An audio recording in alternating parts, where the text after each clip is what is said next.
The Riverside Revolution is a dream come true for supporters of Middlesbrough Football Club. In 6 short months, Borough have become the talk of soccer, both on and off the pitch. It's been a remarkable story of 4 steps to heaven for a club facing bankruptcy only 9 years ago.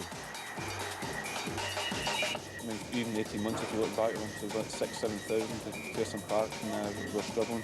But the way it's turned around, it's nothing short of a dream come true, really.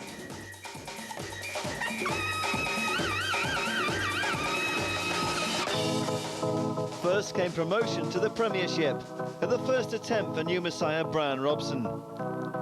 Victory over Luton in the final match at Ayresome Park secured the First Division Championship in Robbo's first season in charge.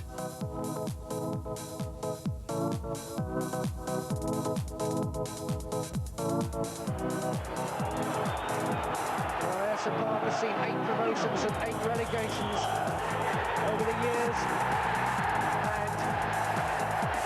The whistle's gone, Borough on their way by taking another major step to another promotion perhaps. It's been the day that started by looking back but has ended with the sights very firmly set on the future, thanks to John Hendry.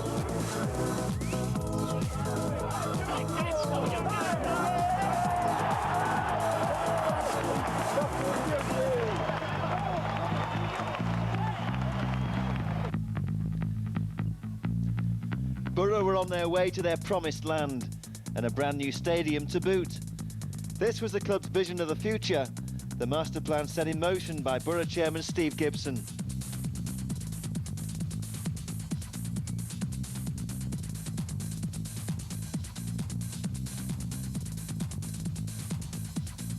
Just 9 months after work began, the dream became reality, a superb all-seater stadium fit for the 21st century. Proof, if proof was needed, that Borough were aiming big. But that, of course, was only the start. Much more was to follow.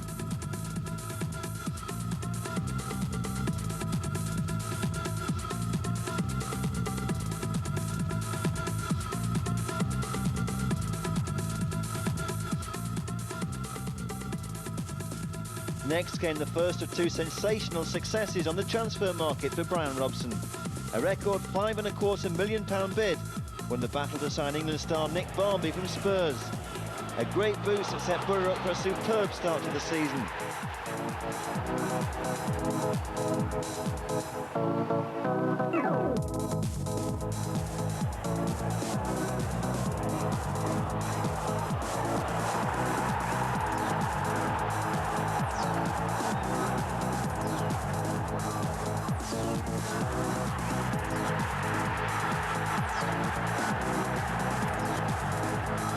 You know, I'm very excited about coming to the club. Obviously working with Brian Robson, and the club's very ambitious. And you know, there was only one club for myself, and obviously I've played with Jamie at England youth level, and you know, I saw all the players last year on the telly with the promotion raised. You know, obviously they were successful in that, and you know, hopefully we can do well this year in the Premier League. To me, you know, you've got maybe 6 outstanding young English players coming through at the moment who've got really top potential. And I'd class Nick as one of those players, and so we're delighted to bring a player of that calibre into our club.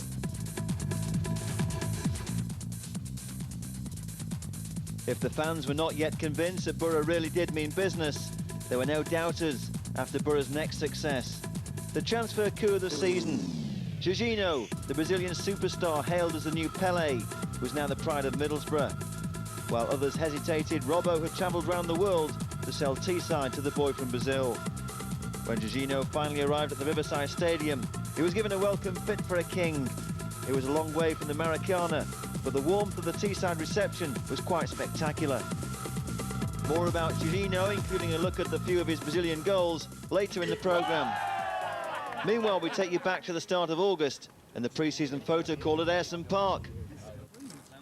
Do a few. Thanks, Nigel. Well, Jan, must be one of the most exciting pre-seasons for you. Yeah, it's been a special summer for me because I played national games almost all summer.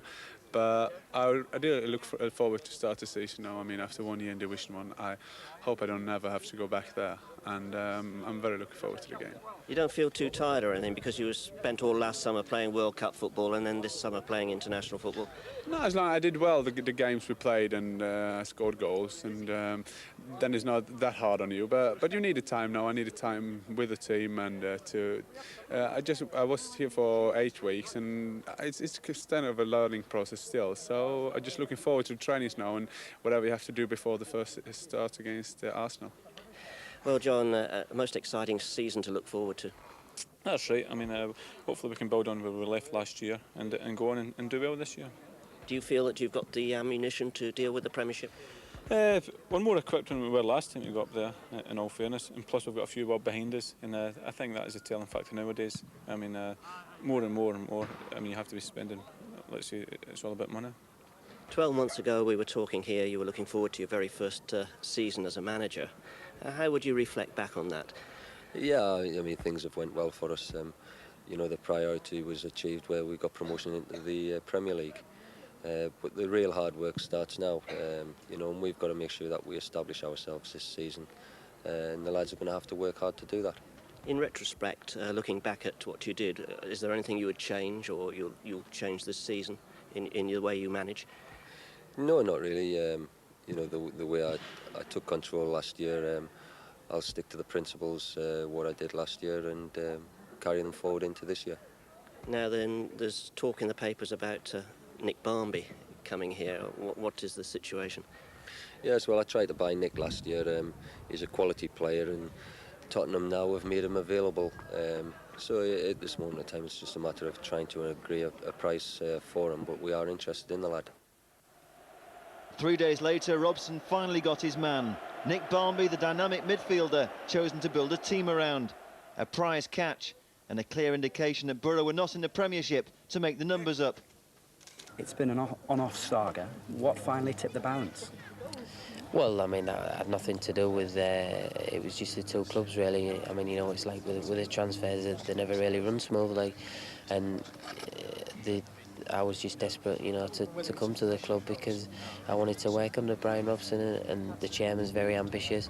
Not just that, he's a die-hard Middlesbrough supporter, and that's great for the club. And obviously the new stadium is lovely, and all the fans, you know, everyone loves the football up here, and you know, I feel as though I can enjoy my football here. 96 hours later, the media were back on Teesside, this time to welcome Man United goalkeeper Gary Walsh, a deputy at Old Trafford, but soon to become the #1 choice for Borough. How do you want to play it? Pop phoned me up about 3 weeks ago, said he was interested in signing me, and I was out of contract at United. They offered me a 3-year contract, but I felt like I wasn't going anywhere at United. So Pop's offered me a 3-year contract here. Were you pleased to be joining Middlesbrough? Yeah, especially Pop here. You know, I think the club's going in the right direction with the management and the staff they've got here. And I just feel like Middlesbrough are the club that I want to go to at the moment. Meanwhile, Borough kicked off their Premiership season at Highbury.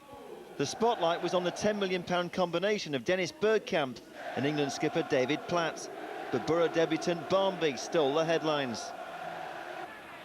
Anxious early moments for the club from the northeast at the moment.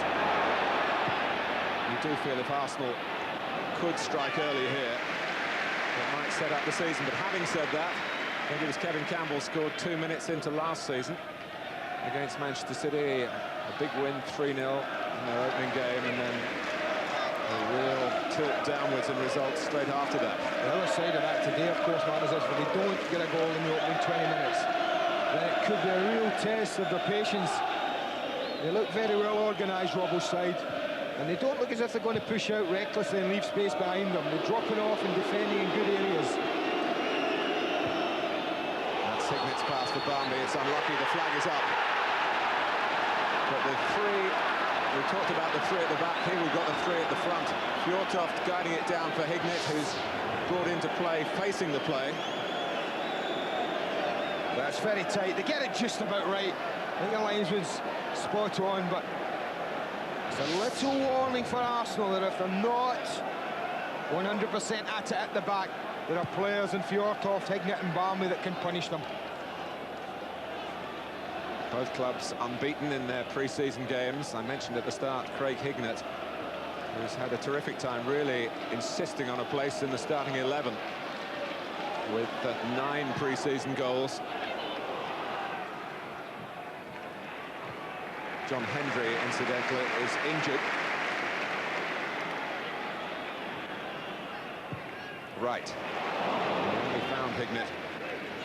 They used to call Craig Hignett, of course, the new David Platt, because he came from Crewe, as Platt did. Well, we've got Rioch and Robson, 2 BRs, hoping that their teams are along the right lines. Managers, of course, who were in opposition last season in Division 1.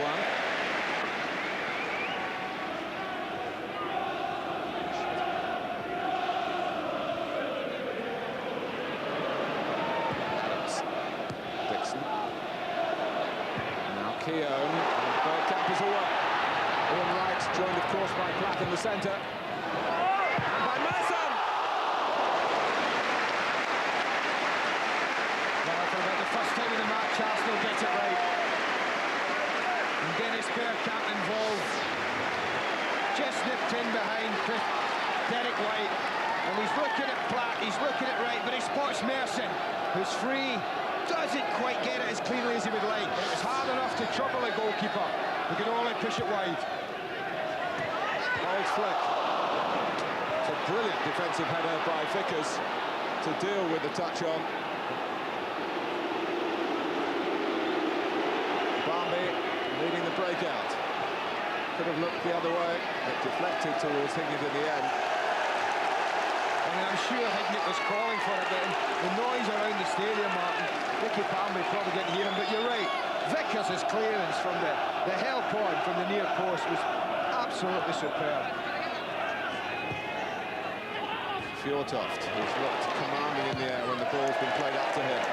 But Steve Vickers was commanding at the back. He's bold, tried to essay his usual touch, which has brought Arsenal so many goals. Pollock. This is Hignett, now for Barnby, who's seen plenty of the ball. Well, it was close, and it was Robbie Mustoe. Well, it's just up to a notch or two, isn't it? What a great ball in. Just pokes it there, and how he gets that through the legs, and the problems there.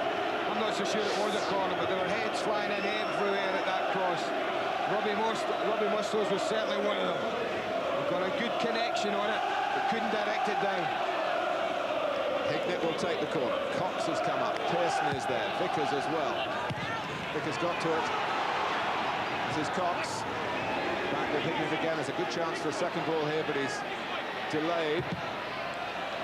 See that ball, Martin, that Cox laid to him? It was no need to be controlled. It was there to be played first time.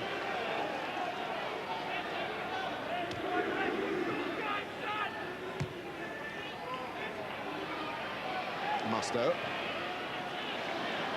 Fjortoft with a flick. And Nick Barnby has given Middlesbrough a fantastic start at Highbury on his Middlesbrough debut. Brian Robson and company back amongst the big boys. They played here with great poise for the opening half an hour. And they've taken the lead. Wonderful goal. They've been threatening. This partnership of Fjortoft and Barnby has threatened on more than one occasion in this opening half hour, and they get it absolutely right. Look at the flick, it's absolutely perfect. The run is beautiful, and a young head, what composure. Could easily have panicked Nicky Barnby. He kept his head beautifully and slotted it past a very good goalkeeper quite comfortably. Well, there it is. Arsenal 0, Middlesbrough 1. Did you see the shot of the manager, Robbo? Was he celebrating the goal? No way. He knew he had to get to his back line. He was on to Vickers and Pearson and Derek White. 10 minutes, you saw him, 10 minutes, composure. And I think he's worried about the young kids, and rightly. Now he's saying, experienced lads, you get around them. Settle for 10, don't give anything away. But with Ian Wright, a 1-0 lead. Oh, well, there's the other side of Ian Wright, a little bit, a petulant reaction. As he turned somewhat on Steve Vickers. But a 1-0 lead. It's still a relatively fragile situation in Middlesbrough's favour at this stage. And one wonders how they would react if Arsenal can bounce back quickly. And Wright, they have bounced back. 1-1. Bruce Rioch leads the celebration. We'll learn more of Middlesbrough now, and certainly of the new shape to Arsenal, but it's a player very much in the George Graham era who has brought them level here. Ian Wright again. Yeah, it was a lovely goal, but Middlesbrough will be disappointed with the build-up. I think you should be clearing this. There's no real danger there. But when Palace slots a beautiful pass in, that's a great header from Wright. Off the pitch, Borough had cut it fine in their race to add the finishing touches to the Cellnet Riverside Stadium. Construction men had worked round the clock to meet the deadline for the season's opening home match. The doubters were put in their place when Steve Gibson was given the green light for Borough to stage their first ever match at the Riverside on schedule.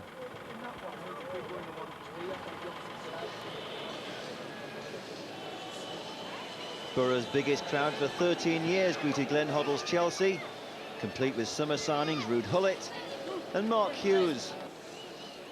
It turned out to be a perfect day. Of course, a very formidable attack the Blues have got with Mark Hughes leading the front line, but they haven't scored in 2 games so far this season.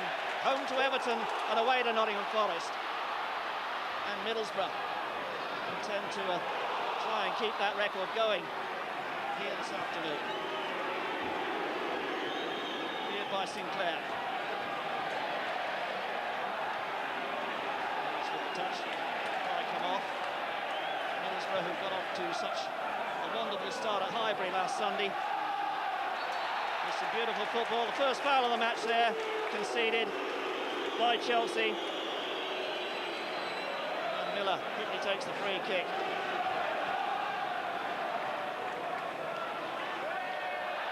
And it's over the line. Again, Clark stumbling. Barmby. Fiatoft, oh, beautiful ball to Barmby. He's through on goal, squares it, 1-0. Craig Hignett, the scorer. And the stadium erupts.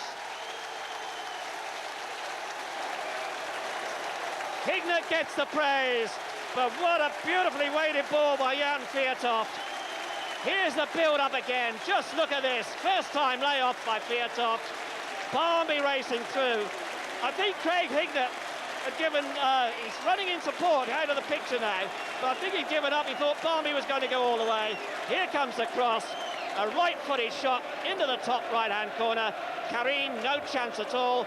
It's Middlesbrough 1, Chelsea 0. The joy of scoring. And a real buzz here now. The first goal that Chelsea have conceded this season, and it was a real cracker. The build-up absolutely beautiful. Steen. Gets it through for Spencer. Good tight work from him. Middlesbrough get it away now, 3 against 2. Hignett on the charge, Fiatoft to the left. Plays it to the right to Barmby.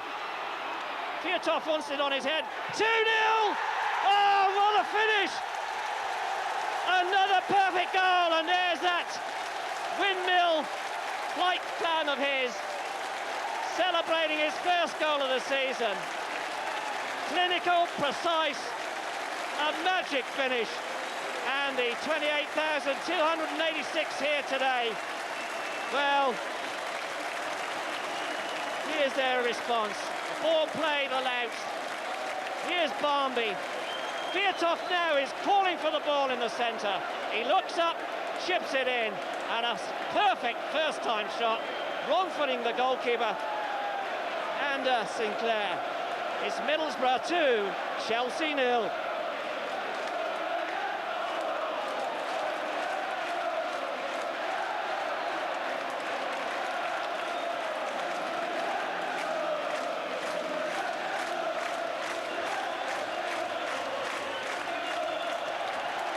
The most important thing today is to get that first victory at home or victory in the league under your belt. We're all confident now. It's a fantastic atmosphere today, and we produced, and I think we're all happy about that. The first goal, of course, came from that first-time layoff by you. Similar ball to the one you played at Highbury, in fact. I mean, I think I've developed the wit in that part of the game. I'm more can deliver as well. I can put people in, and that's role is quite important in this team. The way we're playing at the moment with me as a lonely striker from the start, but you know, Higgins and Barmby coming from behind, it's quite good. I think for me as well, it's just to get a first goal. It's always important for a striker to get a first goal on your belt. You got something to build of. You tend to forget, but I've been through times when that goal didn't come, and I know you got a first one in your belt, and I couldn't be more happy. Well, Craig, your 60th league goal is one that will forever be in history. Yeah, it will. Yeah, to score it at a stadium like this, with the day it was just a dream for me. Tell us about it, because it was a real corker, wasn't it? I had too much time to think about it. I mean, if you ask strikers, they'll say, oh, you know, the best things are instinctive, but Nick made a great run and great vision from him. He squared it, and it seemed an age before it got to me, so I just hit it in the end, and luckily for me, it went in. While Borough had made a dream return to the Premiership, it was Newcastle who were setting the pace with 6 points out of 6. A St James's Park showdown with Kevin Keegan's men gave Borough a real test of how much progress had been made. On the night, fortune was against the Borough. A single goal on 67 minutes was the only difference between the sides. A brilliant cross by David Juninho, headed home by Les Ferdinand.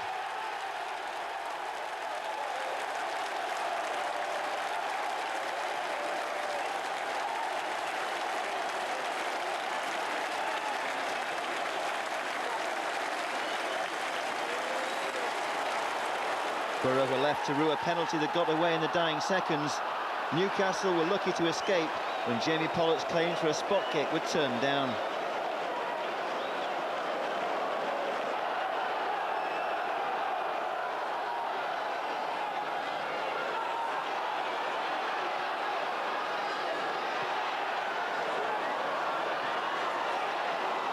Four points from the opening 3 matches meant Borough finished August in 11th position.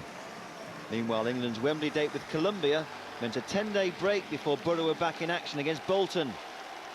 Gary Walsh made his debut in place of injured Alan Miller at Burnden Park. Almost setting Pollock away, it does now. But covering tackle, interception by Phillips. Nobody able to quite get a grip on the game. Again, Barmby away. Is that a penalty? The referee was a good 25 yards away and didn't have a clear view and doesn't give a penalty. You can see the referee right in the centre of the field. It was certainly an untidy challenge from Phillips, but not one worthy of a spot kick, according to Mr. Allenson.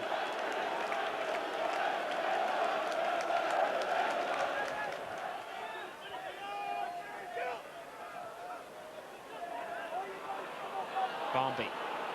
Hignett and Fjortoft with him. Barmby looking for Fjortoft, but Taggart intercepts again.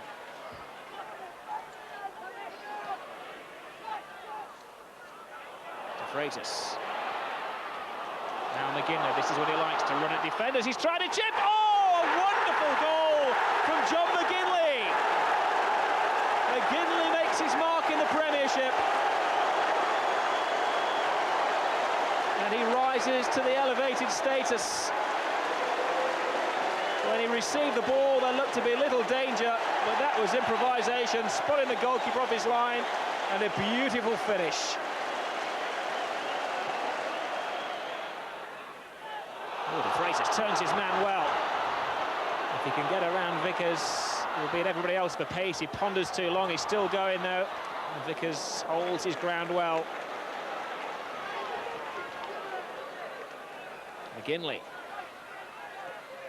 Snakers, this is his shooting range. He puts some power behind that one. Unconventional from Walsh. The Freitas offside, but a good save anyway by Gary Walsh.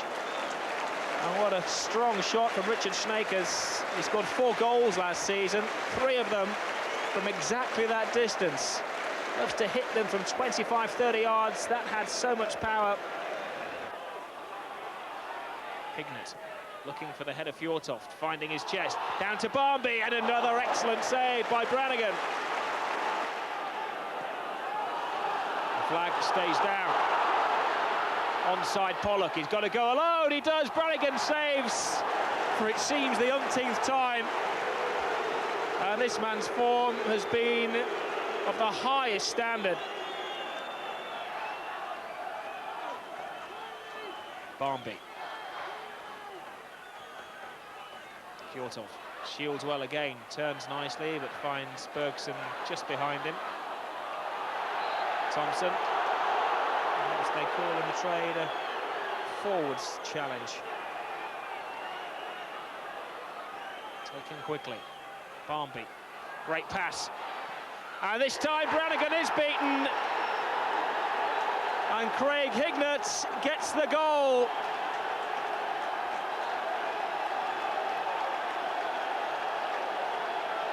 It's Hignett who takes the fans' adulation. But again, it was brilliant approach play, and look at that for a pass by Nicky Barmby. And a wonderful finish as well by Hignett. And the players they call the twins, Barmby and Hignett, combined to bring Middlesbrough back into the game.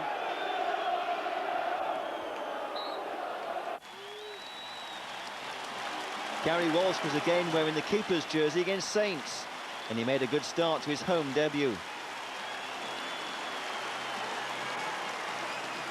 the man available in the middle. Here's Le Tissier, the target. Lovely control and a good first-time touch as well. And Walsh had to pull out the save, and again it's hacked clear. And still Borough are rocking and rolling. It was Le Tissier who created that first opening. And still they've not got it clear, and finally prodded away.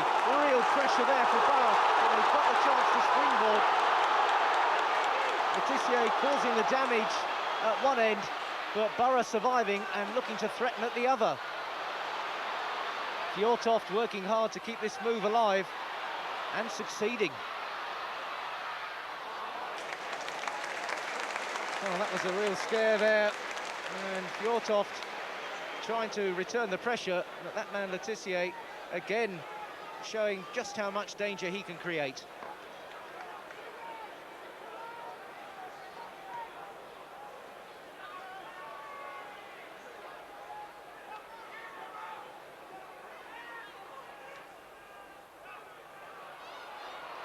Barmby's run.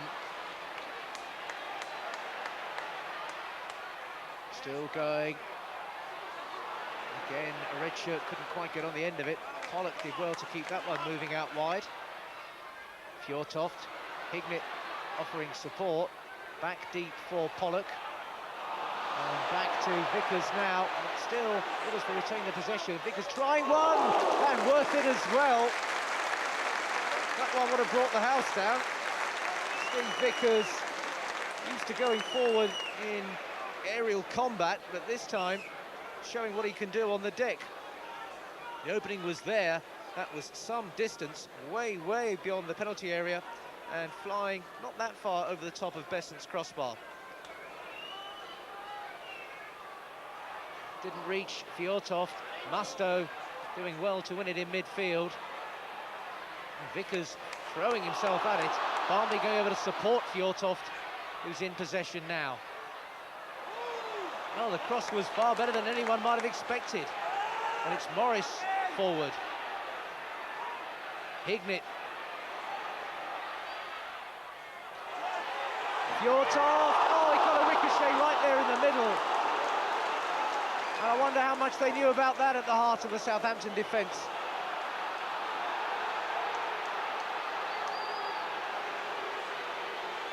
Tissier strolling out of it, and Musto battling. That was as close as Borough have come.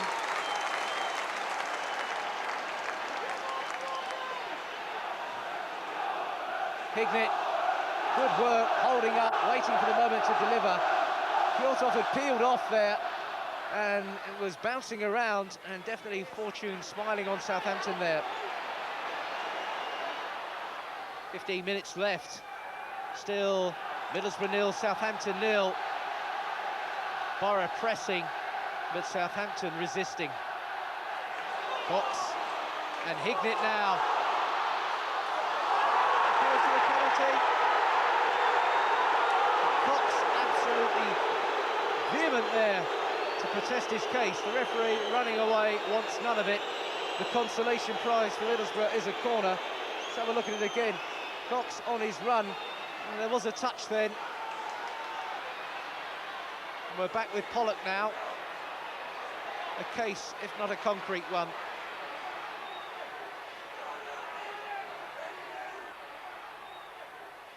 That was a frustrating night, I think, for many of the Middlesbrough fans. Brian, how frustrating was it for you, sat there on the bench? Yes, well, it is. But I mean, sometimes you see the media and they always write it up that teams like Southampton and that's 3 easy points. But no matter who you play in the Premier League, they can give you a hard game. You can just ask Newcastle that on Saturday. Southampton came here and they worked very hard against us. And Gary Walsh had to do well for us on a couple of occasions in the first half.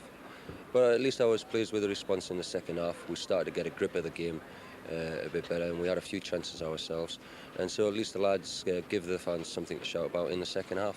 And I suppose, although maybe the fans might be a little disappointed with a 0-0 draw, from a goalkeeper's point of view, a clean sheet is the first priority. Yeah, the back five have been, great. Like, I did a couple of good saves, but that was it. The back five, they've not let many goals in this year.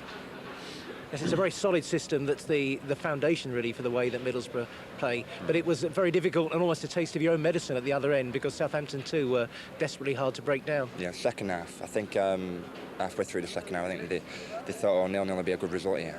First half, they fair play to Southampton, they came to us like. But second half, I think they just settled for 0-0. So Borough frustrated, and for the third match in a row denied a crucial penalty. Gary Walsh kept his place in goal at home to Coventry, and Borough found Ron Atkinson's side another tough nut to crack. Long one again from Vickers. That's beautifully weighted. Now then, Fjortoft's the only one in the box. Barmby's joining him now. The cross doesn't come over. And Chris Morris losing out. The throw is Coventry's. Back again. Here it comes to Hignett.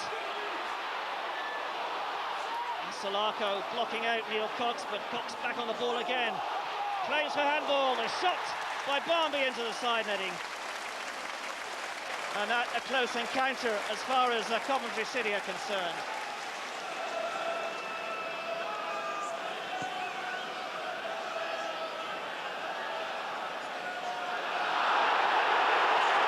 Oh, that's a blatant body check off the ball, and how the referee, well, he was there, he saw it all happen. Fair enough, Jamie Pollock was nowhere near the ball, but that was a blatant body check by the Brazilian. Well, that could stir up Middlesbrough passion now and put Coventry under a little bit of pressure. A nudge in the back there by Burrows, and a free kick just 8 yards outside the penalty area. Nice little angle this too to work something. Neil Cox making his way to the edge of the box on this side of the field. Nigel Pearson, well, he's going over to where the ball is. He's standing in the wall. Fjortoft in line behind him. But Fjortoft, Musto and Cox, the only three in the box at the moment. And that's way over the top.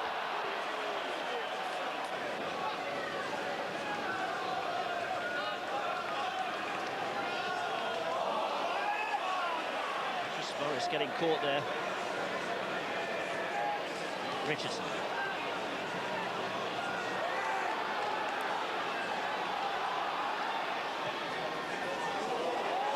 Juninho getting the cross in, and 1-0 it is, turned in by Williams.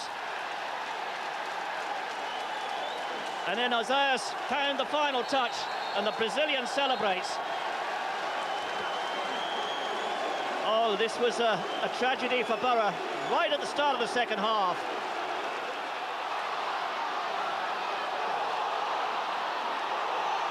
Pollock charging through. If ever there was a trier, it's this man.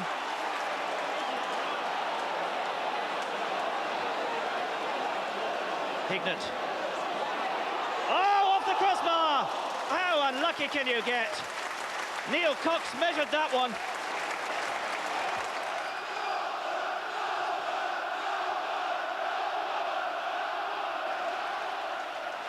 Vickers pumping it forward. Fiatov flicked it on. Barmby's in there. Oh, it's 1-1! No! The ball didn't carry. It looked a certainty there as Nick Barmby, he's so quick in those situations. Beautiful touch on by Fiatov. The initial ball coming from Vickers. Here it is, Fiatov's flick. Barmby gets his boot to the ball. He's beaten the keeper. You'd have thought that was going in. Bad luck to Borough. That's got the fans going anyway. Over comes Hignett's cross. Cox seemed to lose it in the sun there. First time we've seen the sun here this afternoon. Jump by Musto doesn't pay dividends. Oh, that's not a bad ball. Here's Neil Cox. Barmby can't reach it. Cleared by Richardson. Middlesbrough coming back with some purpose now. Barmby again. Vickers at the far post. Vickers with the header! Steve Vickers makes it 1-1. He's coming up 28 now. He's enjoying life in the top sphere of football. And here it comes. Barmby gets the crossover, beautifully weighted to the far post. Phelan's beaten. Vickers steers it in with his head. It's Middlesbrough 1, Coventry City 1.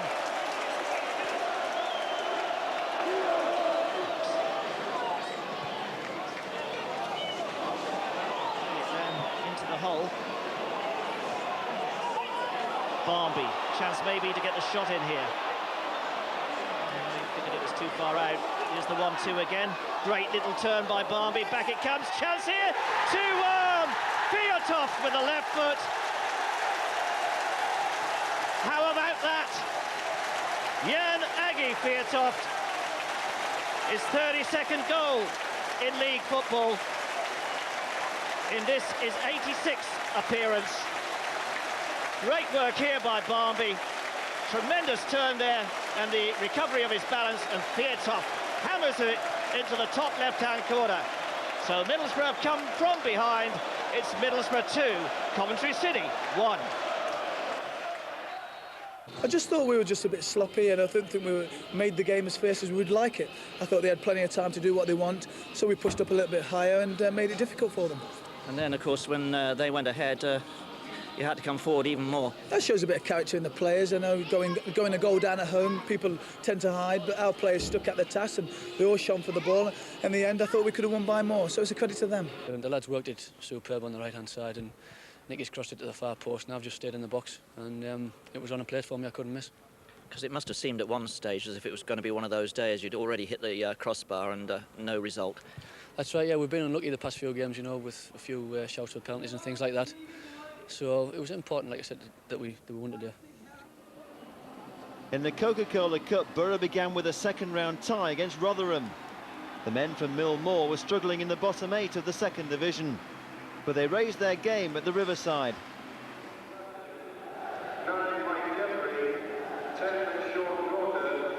Brian Robson has resisted the temptation to make too many changes for a switch from Premier League to second division opposition, but he does give a debut in defence to former Ipswich centre-back Phil Whelan and a recall for Bolivian World Cup star Jaime Moreno in attack. Jan Agi Fiatov scored an incredible 9 goals in this competition for Swindon last season, and he won over a few doubters with a brilliant goal against Coventry here 4 days ago. The League Cup holds fond memories for Rotherham. Amazing though it may seem, they reached the first ever final, losing only 3-2 on aggregate to Aston Villa. This is Rotherham United circa 1995 and includes big money summer signings, Paul Blades and Mike Jeffrey. Sean Goater holds the honour of being Rotherham's most capped ever player, courtesy of 18 international appearances for Bermuda. He scored the winner the last time Rotherham claimed a major scalp. That was Everton. Forward is Vickers now.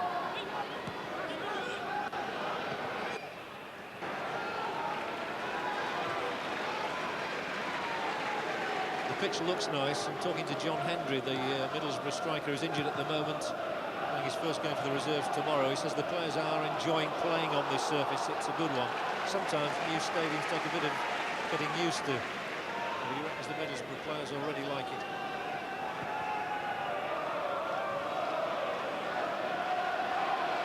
Some space wide right for Cox, which he'll try and utilise now. Slips inside Roscoe's challenge, and it's found its way through from Moreno. Good turn in the area, and Fjortoff's shot, rather a feeble one in the end, easily saved by Matt Clark.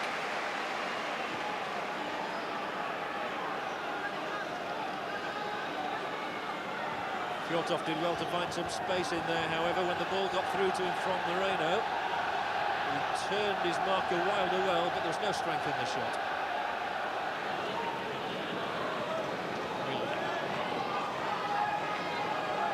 Steve Vickers, which a local boy from the Spennymoor area. Fjortoff, good control from him. Moreno will know there's a man outside him. This is Cox.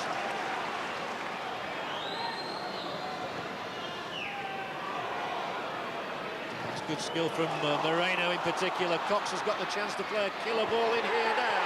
And that is the lead for Middlesbrough. Robbie Mustoe's head. Beautifully created goal. And patience paid off for Middlesbrough. Rotherham had come so well up to that stage, but Moreno figured in the move twice, but it was the killer ball from Neil Cox which opened the way for a simple header from Robbie Mustoe, and Middlesbrough have a precious lead. Moreno had figured twice. The ball through to Cox was perfectly placed. The cross was inch perfect too. So was the header.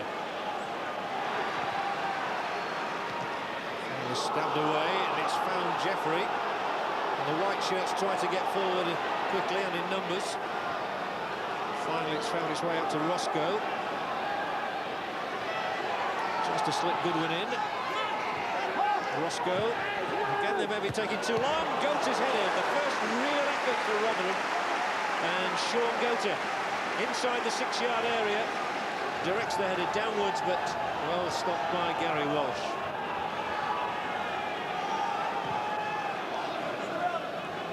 Eventually the throw arrives at the foot of Fjortoff. And he might get something inside the area. Fjortoff at full stretch, directs the shot straight at Matt Clark. Otherwise it would have been 2-0. So the Norwegian rather angry with himself there. Chance came to him via Barmby. He turned Blades, no trouble at all, but he was at full stretch.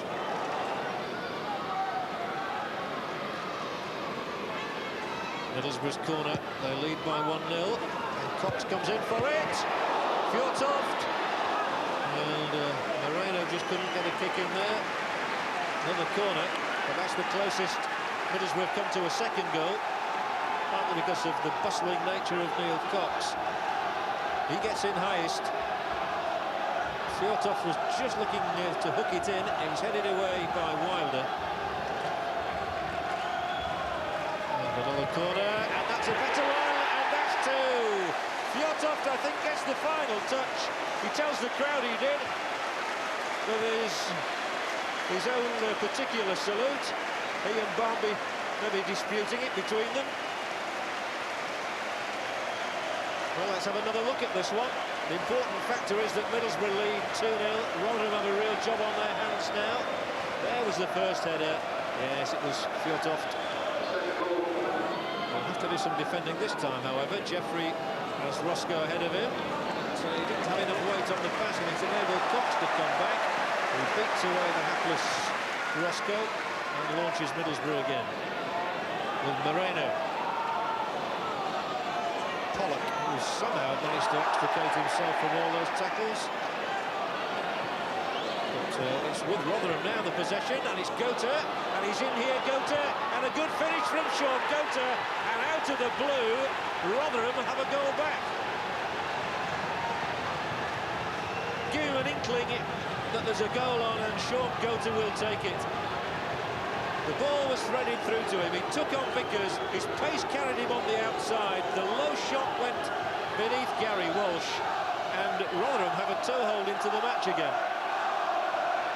It's all that come about. It's a nice little ball that from Goodwin, but Pollock had gone down under a tackle. Middlesbrough thought they'd got a free kick, instead of which they concede a goal.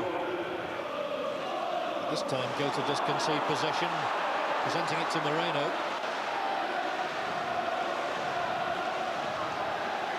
Again Moreno involved.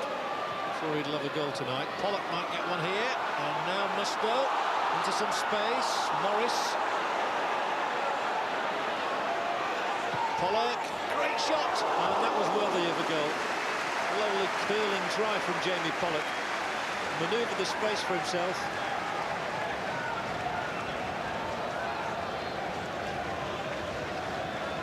Did well here, Pollock. Showed the ball to Wilder, took it away from him, dragged it just over.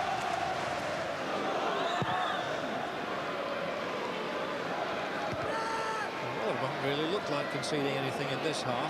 Pollock, who's in possession now, has had one shot, but that apart, kept Middlesbrough quiet. And they did this stage in the first half. Moreno, good running from Moreno, good ball in. Fjortov, there's a return for Barmby. Lovely effort from Nicky Barmby, and a brave clearing header on the line by Gary Bowyer, who's tangled up in the net now. Just coming back into the field of play. Barmby was so close then to his, what would have been his second Middlesbrough goal. Scored on his debut. It was an excellent try from Barmby from an acute angle.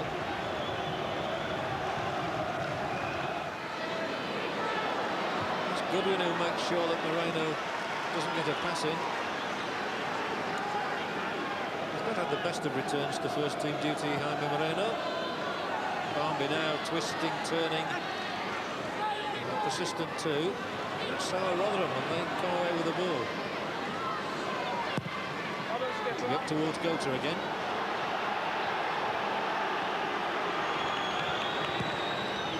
Whelan, it's a great ball in. Fjortov might get a third. A lamentable finish from an international footballer, really.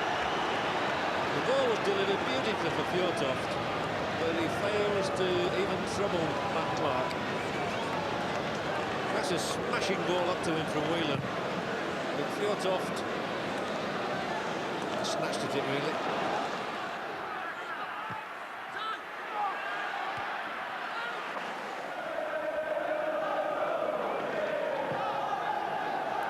So Walsh pumps it down the field. Big jump there by Lomas. And good work by Musto, of course. Barmby under this one. Up against Edgehill. Oh, he sent him the wrong way. A beautiful little shimmy there. Went to go to the left, went to the right. Fjortov plays it wide again. And Middlesbrough are buzzing. Here's Hignett. Clipped in again. Fjortov with the back flick. And the shot coming in eventually. Barmby the scorer. 16 minutes gone. His second of the season. And Middlesbrough lead Manchester City by 1-0. Look at that, back heel there from Fjortov. And in slipped Barmby. He got in, goal side of the defenders there. Ghosted in, 1-0. Solid challenge there coming in from Brightwell. Not a bad shot. Oh, Walsh didn't hold it first time. Jerry Creaney with the effort there. A right-footed shot. Nicely worked this by Manchester City, and he took a deflection look, so Walsh did well in the end. Pressure on again, headed away by Edgehill, not too clearly, And Middlesbrough putting the pressure on them again. The header this time from Phelan. And in the end, they scrambled it only as far as the centre circle there. And Middlesbrough putting Manchester City under all sorts of pressure here. Pollock. Barmby inside of Fiatov. Fiatov goes down. The shot hits the other side of the bar. Oh! And Mustoe can't put it away. Anguish on his face there. Beautiful touch this by Barmby. Fiatov sets it up. The shot comes in from Mustoe.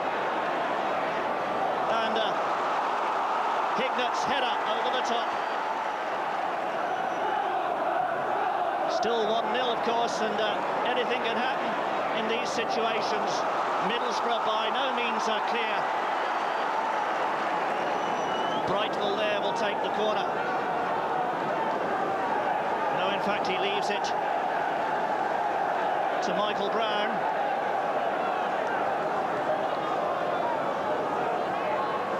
So, Middlesbrough's turn to defend, and defend in numbers they do.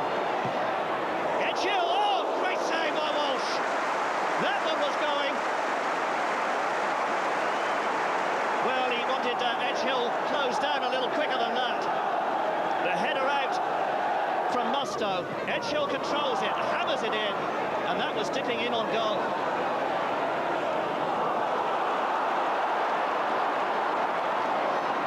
Tremendous excitement here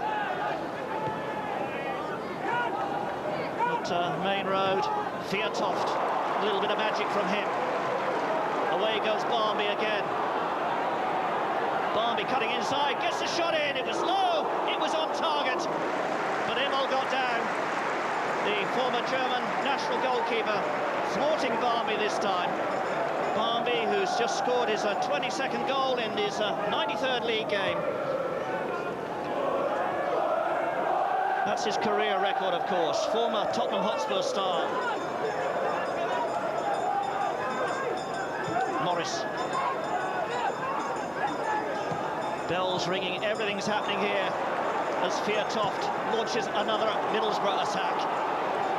Beautifully taken there by Cox. Oh, he's such a sweet striker of the ball, this fella. The ball swung across and Neil Cox, beautifully controlled, hammers it second time and just wide of the target. Fiatov stopped by Lomas this time. Manchester City battling hard,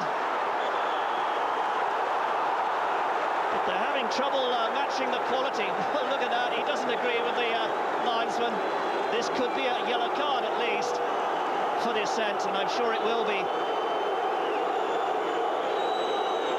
Nonsense, because once the decision's given, that's it.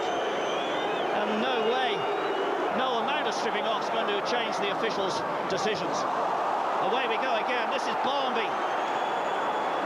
And you've got to say that Middlesbrough are just that much sharper, not only in physical pace, but in thought as well. Fiatoft! Oh, it's there! It rolls in off the goalkeeper, but the flag was up. And Jan Agi Fiatoft thought he scored there, and he's denied by the linesman's flag.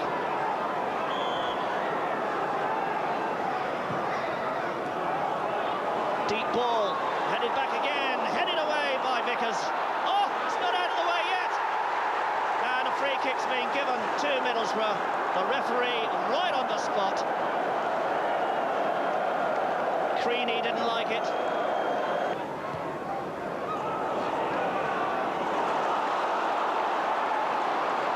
So here goes Beagrie. Tantalising winger at times. He frustrates his colleagues so often because they don't know what he's going to do. Oh, the other side of the bar, a let off there. That was a thunderous effort. And Walsh was nowhere near it. Beautiful shot from Nicky Summerby, the former Swindon Town player. But still 1-0 it is.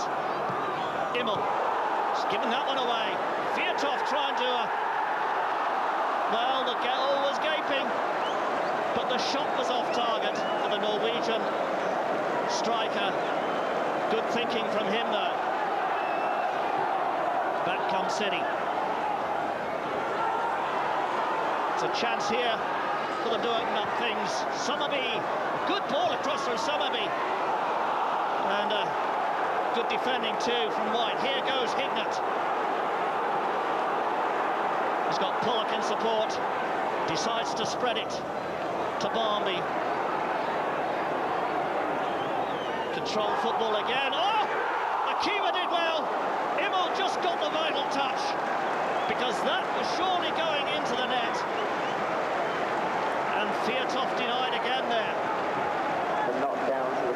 Shot coming in, and it was just the touch of the goalkeeper. So far, Borough's great start to the season exceeded all expectations. So much so that confidence was sky high on the day champions Blackburn arrived on Teesside. Rovers still recovering from midweek embarrassment in the European Cup against part-timers Rosenborg. How do you think it's going to go this afternoon then against Blackburn, lads? I think we'll win 1-0. Who do you fancy to score? Maybe Jim Pollock. Jimmy Pollock, think he's going to come forward from midfield and score one? Yeah, because he's getting a bit of stick lately. All the fans don't like him, but I think he might prove people wrong today. He's a good player. Just hope he gets a goal, prove him wrong. What about Alan Shearer? Don't you think he's going to come and score something? No, I think five at the back, tough, strong. The Blackburn had got beat by part-time, so I hope Pollock can do it. Who's your favourite player? Derek White. Mine's Craig Hignett. Do you think Craig Hignett's going to score today? Yeah. How do you think they're going to do? I think they're going to win 2 or 3-0. Going to win 2 or 3-0? Yeah. Right, Brian, today, the big match. It's the champions against the champions, as it were. It's the First Division champions against the Premier champions. Maybe last May, would that have been a good choice to imagine that Blackburn would arrive here at the Selnet Riverside Stadium with us above them in the Premiership table? Well, it's great for everybody involved in the club, isn't it? You know, if, like you're saying, Dave, when we're talking last season at this time, you know, we were going well in the First Division, but today it's far better being in the Premier League, isn't it? You know, we're sitting 7th at the moment, but it'll be a tough game. Blackburn haven't particularly had a good run of late, but they've got some quality players in the side, and we know it's going to be a tough game today. Yeah, you say a tough game. Blackburn haven't made the best of starts to the season. Are you expecting any sort of lashback from them after a poor result in Europe, especially during the week? I think we will. I mean, any professional football player's always got pride in the performance, and Blackburn will be disappointed about their performance in the week. Against Coventry last week, they seemed as if they'd got everything back together and they were going well again. But the result in the week will have disappointed them, and so I think if at any time we were going to play Blackburn, this is a good time to catch them, because I think they've had effects from winning the championship last year, and the players are finding it difficult to get going again this season, so that gives us a chance against them. Everyone knows about Alan Shearer. He's such a great striker, you know, one of the best strikers in Europe, and you know, hopefully we'll be keeping him tightly marked today. But this is what the games are about, you know, coming here in the new stadium, and you know, everyone's looking forward to it. I've been fortunate to play in a lot of great stadiums, and I rate this stadium perhaps the best one I've ever played, and the atmosphere is fantastic, and it helps being a Middlesbrough player here, because I think they put our opposition under pressure, and that's, I think, the crowd is all about. Pre-match confidence was well justified. Borough produced their best display of the season so far. Well, Flowers almost caught out with that one.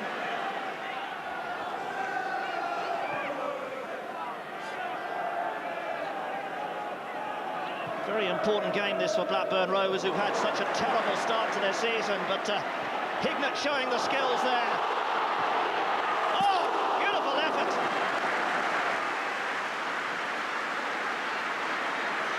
Robbie Mustoe really got hold of that one.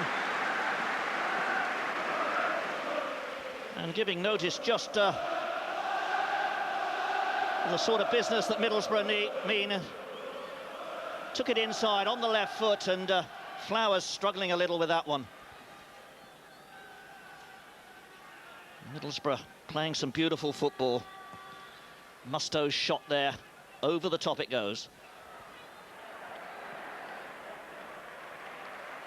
So Middlesbrough still stroking the ball around confidently. Still no score here, though, at the Riverside Stadium.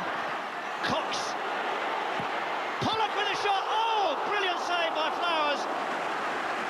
Jamie Pollock really hammered that one, and I think the power of the shot has hurt Tim Flowers, the England goalkeeper. He got his hand to it. He might have even caught the wrist. Oh, it's his shoulder that he's holding.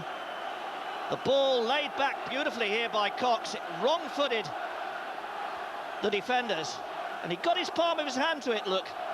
It must have been the fall that did the damage. On with the show. Nicely taken by Flowers, showing no ill effects there. England's number one. Well, that's a nice little moment, isn't it? The Norwegian number one, or number 9 rather, against the England number 1.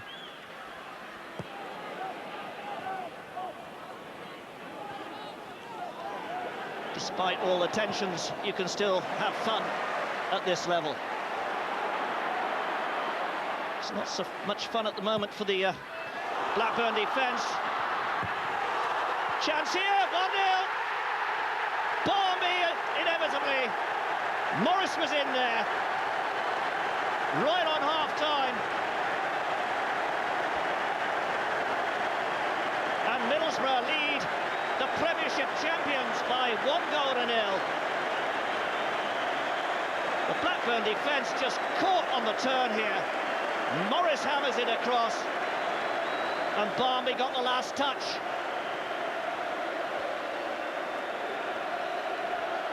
So, a great boost for Middlesbrough just before the interval. And really, there were enough defenders there to deal with the situation, but they didn't mark tight. So, Middlesbrough really on a high. Blackburn desperate to get back on level terms.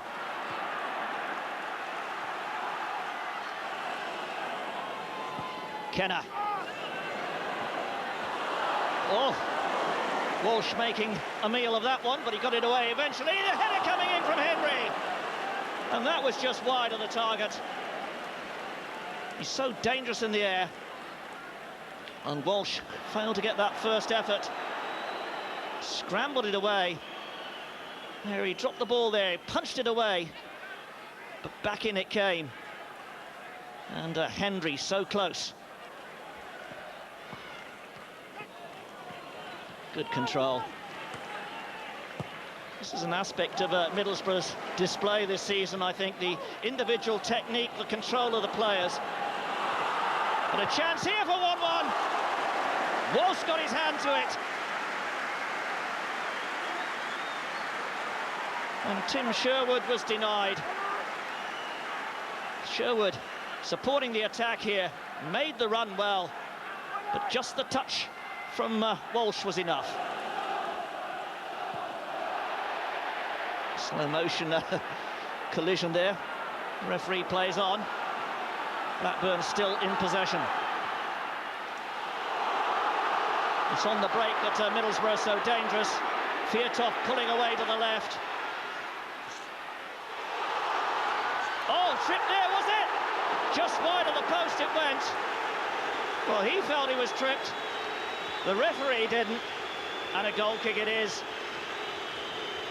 Nick Barnby almost in again. He's gone for the return ball here. Look, beautifully clipped across.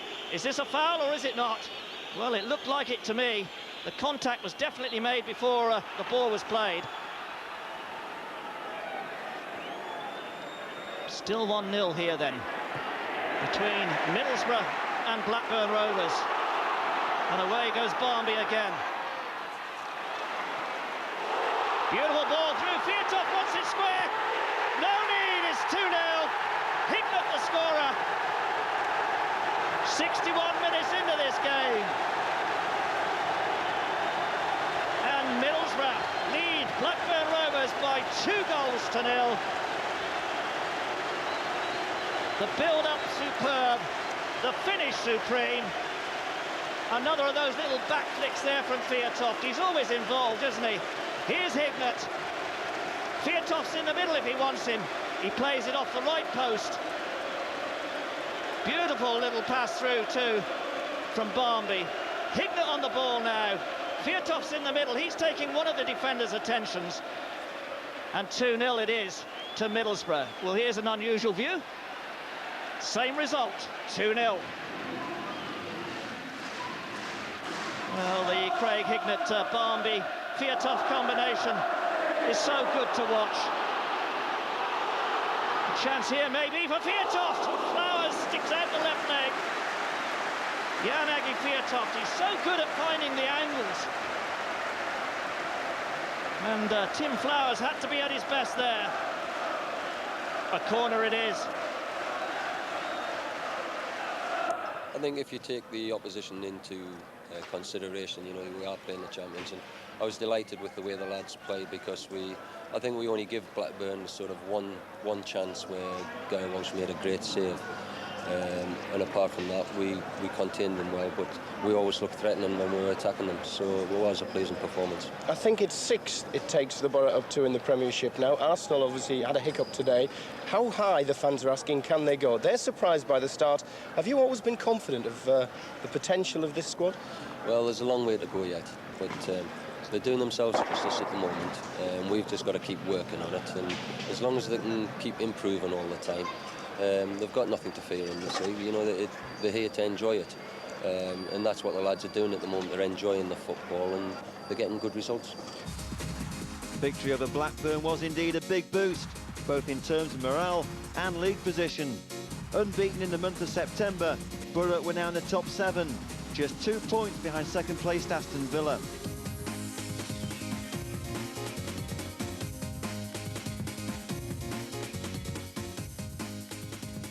Progress to round 3 of the Coca-Cola Cup was confirmed against Rotherham at Millmoor. Borough's slender 2-1 lead from the first leg at the Riverside gave the second division side hope of springing an upset. But Borough were not ready to be giant killed.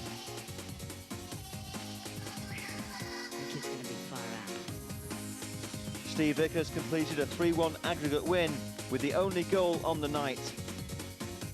Vickers' killer strike came at the start of the second half. A finely taken effort by Vickers, and there was no way back for the Minnows. Meanwhile, England's friendly international with Norway meant Borough teammates Barmby and Fjortoft faced a showdown in Oslo. An interesting head-to-head between two players with great respect for one another.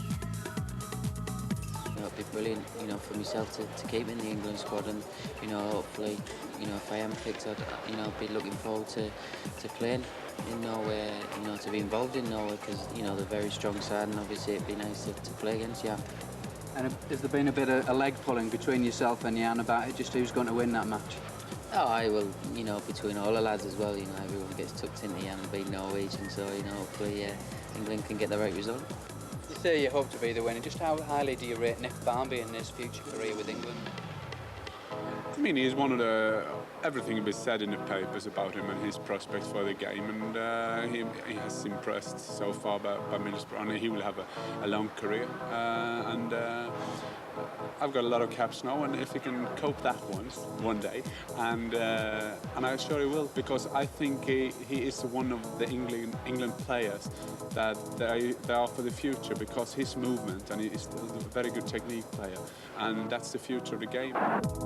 While Barmby and Fjortoft prepared for a contest that was to end goalless, the real benefactor of a blank Premiership weekend was Brian Robson. Robbo was in Brazil signing up the hottest property in South America. Juninho, a 22-year-old with the world at his feet. The cost, less than £5 million.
Back home, Borough fans celebrated by snapping up the last remaining season tickets. Juninho was on his way to Teesside, and Middlesbrough was suddenly the in place to be. Is it worth queuing all this time to get the Borough tickets? Definitely. I mean, Juninho's on his way now, and there's no stopping us now. Only places up. Meanwhile, 48 hours before Juninho was due to arrive on Teesside, Borough had a Sunday showdown with Sheffield Wednesday at Hillsborough. Already, the increased interest in Borough could be measured by the size of Borough's travelling support. Expectations too were also raised, and the fans were not disappointed. It has been a strained year for Sheffield Wednesday. Last season, with that struggle, coming to the end of Trevor Francis's time as manager. The upshot is just 5 league wins since the start of February. 5 in 23 games in the Premiership. Beautifully played by Cox. A wonderful touch, beaten away by Pressman. And he's there to deal with a follow-up from Barnby. Well, that'd have taken some beating if he'd have driven that in the top left-hand corner. I know they've just signed a Brazilian, but this is, well, skill right out of the Brazilian textbook. Outside of the right boot, knows exactly what he's doing. He's almost flicking it and moving at the same time. Super save from the goalkeeper, and he's up quickly onto his feet again. Kevin Pressman to save the header. But all stuff to enjoy came from Neil Cox. Showed for it well. Great skill and a fiercely hit shot.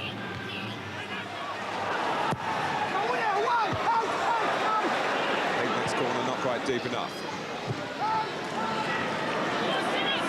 Derek White on defensive duty as Vickers and Pearson have gone out. Hignett. Worth a try. Sweetly struck from Craig Hignett.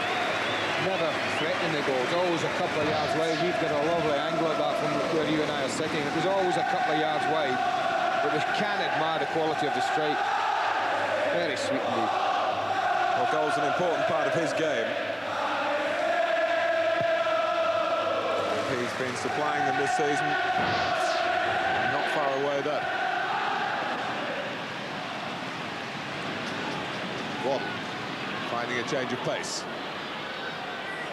And Middlesbrough concerned, not wanting to dive in, but Waddle's lost the ball and the break on at pace, led by Barnby. Hendry, well saved, good shot. Looked as though it might well have been arrowing towards its target across the goalkeeper. Pressman made sure it didn't get across, but suddenly the ball's given away. And Middlesbrough might be back in business. And Hendry again.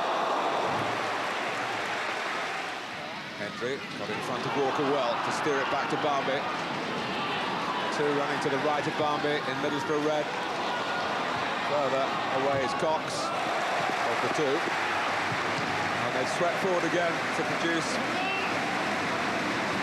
another notch on the corner count.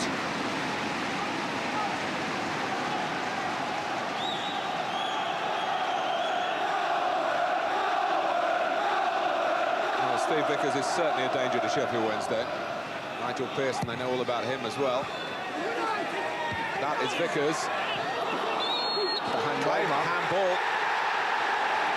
Handball has been given, and Gerald Ashby points for the penalty. I don't know if he's indicating push Gerald Ashby. Certainly looked from here as if the arm pointed to it. Well, Vickers headed it back across the face of the goal and won the crucial battle there. As it drops it, Lee Briscoe. Took his eye off the ball, lost it, took his eye off it, instinctively the left arm goes up. Referee's got no option but to give a pen. Craig Hignett will take it for Middlesbrough. Halfway through the second half. And he scores! The player most likely to be threatened with his place in the side by the arrival of Juninho. Well, he's the man in possession, and he's punished the error by Briscoe. And a game that certainly looked as though it was going to produce a goal has done from the penalty spot from Hignett. It's a good finish. Pressman goes positively and solidly to his left. And if the penalty isn't struck firmly and accurately, then the goalkeeper saves that. Good penalty. Hignett to clip it across. Oh! What a header from Cox. Neil Cox rattled the frame of the goal. Musto might score here. Pressman gets a hand to it. No, is that a back pass? Play on, says the referee. What a great save from Pressman. Well, it all happened within 15 seconds there.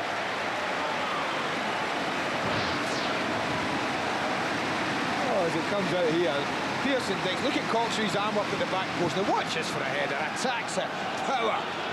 Oh, Peter Atherton did well to just get it away. That was a super header from Cox. And then a great save from Pressman.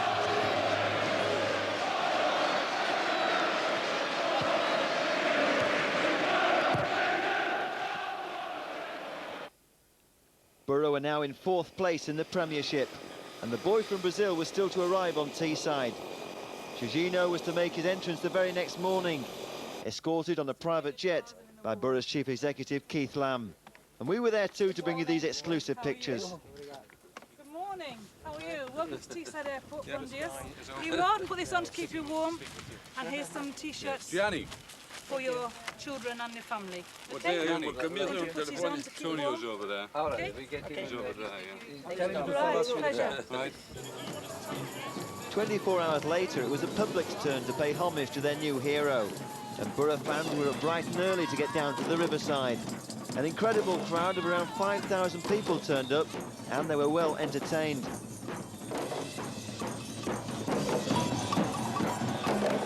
Juninho had never seen anything like it, nor had anyone else at Borough for that matter. This really was a moment to cherish.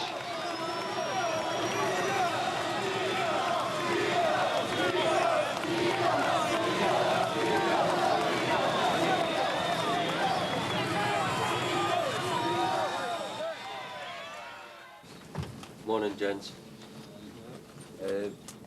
Well, as far as I'm concerned, you know, I look about this room and I can see what interest it has created, bringing Juninho to Middlesbrough. I think there's not one sort of person missing from the media world today, and that shows what charisma Juninho has brought to our football club. I believe that they'll enjoy his football with us. We try to pass the ball, which will suit his game. People talking, you know, in this country about him settling in to the English environment, but I know he's a tough character. He wants to try and be the best player in the world, and I'm sure he'll work hard and he'll try everything within himself to try and achieve that. Can I ask one more question? Does he know how cold it gets in Middlesbrough in January? Tu sabe con che il tempo qui come quello da terra, è Middlesbrough, no? Il tempo, la temporada che fa frio. Se eu posso me adaptar? Não, se você sabe quanto frio é aqui em janeiro. Não problema. It's cold sometimes. Não, acho que todo mundo que fala isso. Você sabe? Eu acho que deve ser um frio monstruoso. Ainda não senti esse frio. He doesn't think that England could be that terrible, you know, different from any, you know, it's not Siberia. I was just going to say, we are at Middlesbrough, we're not on the North Pole. He said, he also said that everybody's been asking this question to him a lot, so he's expecting a monstrous He's not getting a club car, he's getting a snowplow. Very great foundations at the club here, but now you've brought in Juninho. Do you feel this is a real spark that could make the club take off? Yeah, I mean, we're doing well before the arrival of Juninho. He's come in as another member of the squad. We are constantly looking to improve the playing staff at the football club. Brian makes the decisions on that. He's been tracking Juninho since the Umbro Cup, and I think maybe even before then. And it's all tribute to him and to Keith Lamb. They've spent a lot of time in Brazil. There's a lot of things that have happened that have gone unnoticed and the press aren't aware of, but it's been a huge amount of work by the two of them to deliver Juninho. We believe that in the style that Brian wants to play, that he can fit in and that he can make a significant contribution to our further progress. Juninho would have to wait until November before he was eligible to make his Borough debut. Meanwhile, his new teammates were doing pretty well without him. At home to Queen's Park Rangers, Borough were seeking their 7th successive win.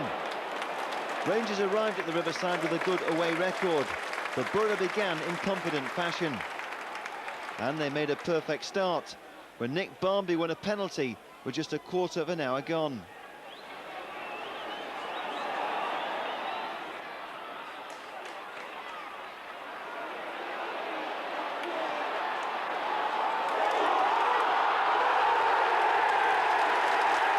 Rangers felt hard done by, although referee Mike Reid looked in no doubt. The replay shows why Rangers can feel aggrieved, but there's no point in looking a gift horse in the mouth, and that gave Craig Hignett the chance to score his third goal in 4 matches.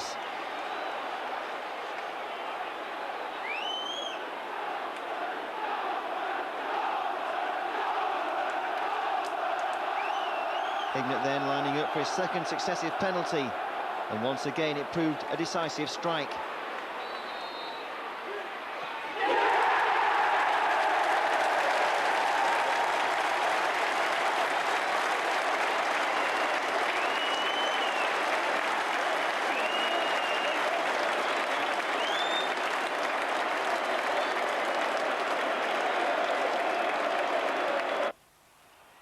It was almost a repeat story in the second half. Once again, it was a jinxing run by Barmby. This time, Carl Reddy the culprit. And this time, the Rangers' protest, much more persistent. The protests were all in vain, of course, but they needn't have bothered because a spot kick was missed by Jan Åge Fjortoft. He must have wished he'd let Hignett take it.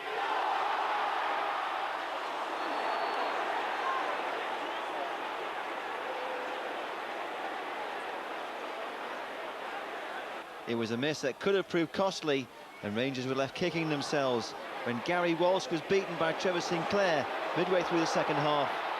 The ball came back off the woodwork, and Daniel Dicchio missed the easiest of chances.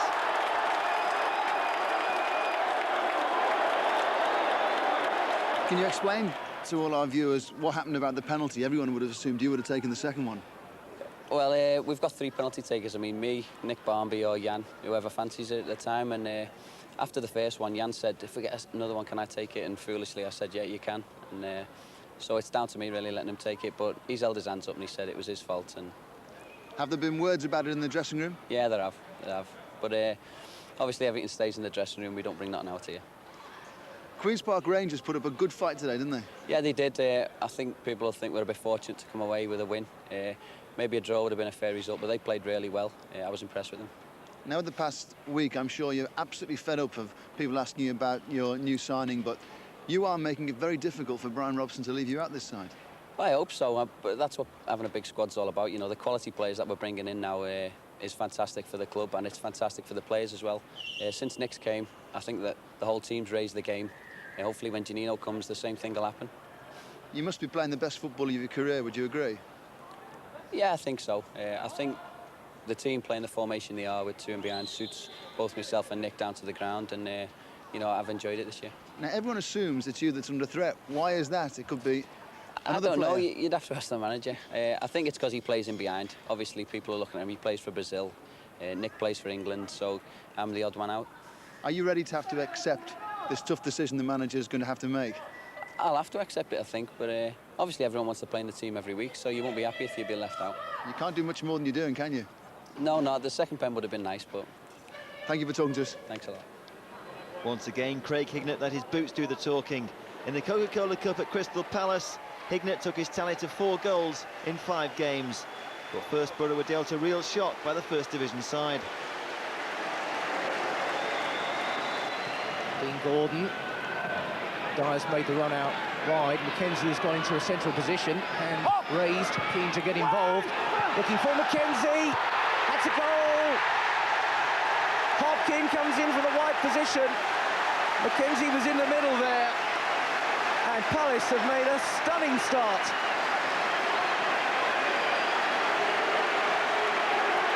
Well, what a shot for the Premiership boys there. That ball flung in towards the normally safe defence, and there at the far post, David Hopkin.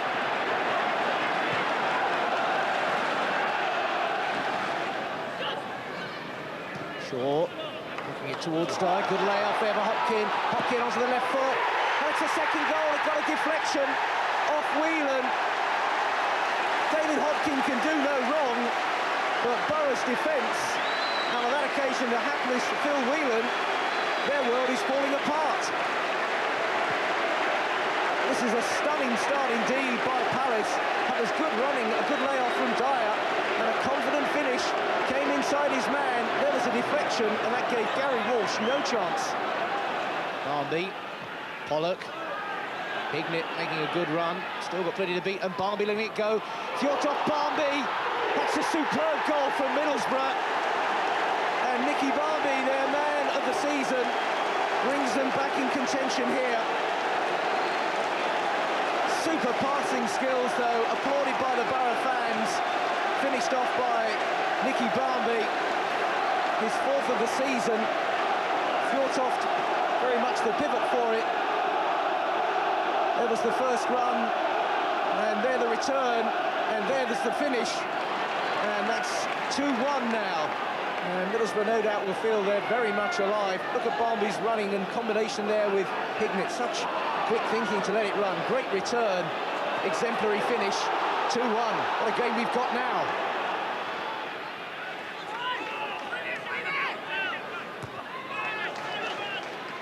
Whelan, Fjortoft, another good layoff there. Hignett is through. Hignett now looking for the equaliser, and there it is. Craig Hignett, 2-2, and the double act does it again. Barnby the first, Hignett the second, and you just can't stop those two. It's all turned around now for Middlesbrough. Another sharp goal, full of fluent movement. Hignett was onto it. Are you watching Juninho? He says, I can finish as well. Just dinking it over the keeper for 2-2. Borough's unbeaten run was now 10 matches. And next on the agenda, an away date with Man United. Brian Robson received a standing ovation on his return to Old Trafford. A great reception by his former club. Relayed by closed-circuit TV to an army of Borough fans watching on a giant screen back at the Riverside Stadium.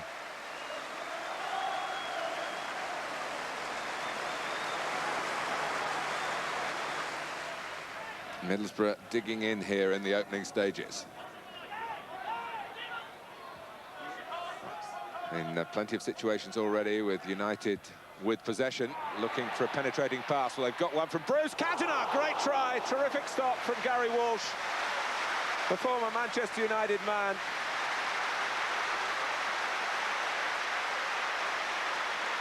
And Cantona denied by an old colleague here, but Bruce suddenly with a longer pass opened Middlesbrough up. Cantona made it possible with his movement. Fantastic technique to get the shot on target. New ground, progressive young chairman, Brian Robson the manager. Juninho signed from Brazil, really on the strength of Brian Robson's personal approach. Fjortoft. It's Morris, and that's some serious work for Schmeichel, and he's done it very well indeed. Chris Morris coming down the left-hand side and making the extra man in the attack, and United couldn't cover the run, but the goalkeeper covered the shot and was quick enough and alert enough to get up and catch the ball as it dropped as well. Gets it back to Keane. Giggs. Musto. But Nicky Butt and Roy Keane trying to run the show in midfield. Oh, now Keane is pushed out here. And Roy Keane goes off. A player who invariably gets himself embroiled in the wrong type of aggression. He's sent off for the second time this season.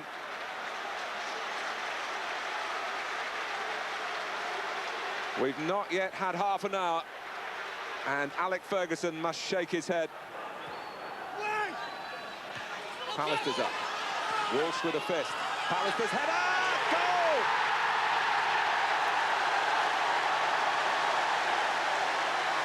"90 seconds before half-time. The 10 men take the lead. Neither manager, incidentally, again going with a substitute goalkeeper in their selection of three. Well kept in by Barmby. Moore with the cross. Put just where Gary Pallister likes it. He'll head those away for fun. Pollock. Moreno. Well, Middlesbrough feel that there was a foul there, and Stephen Lodge, who was pretty close to the episode, didn't reach for his whistle.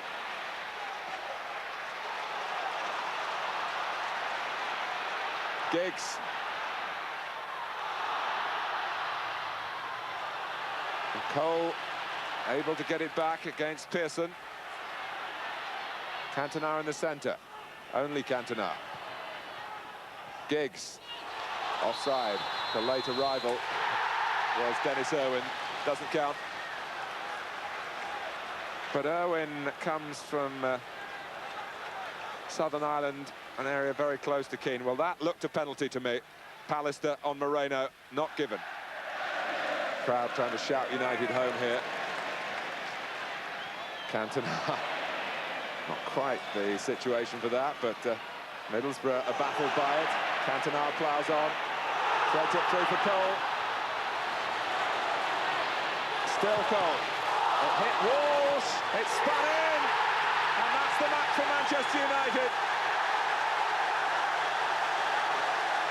The recent agony is over for Andy Cole.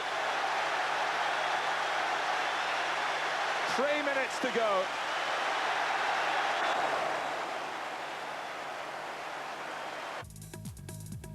A look at the final table for October confirmed what a great start Borough had made on their Premiership return. A place in the top 6 and level on points with Arsenal and Nottingham Forest. The gap behind leaders Newcastle, just 7 points.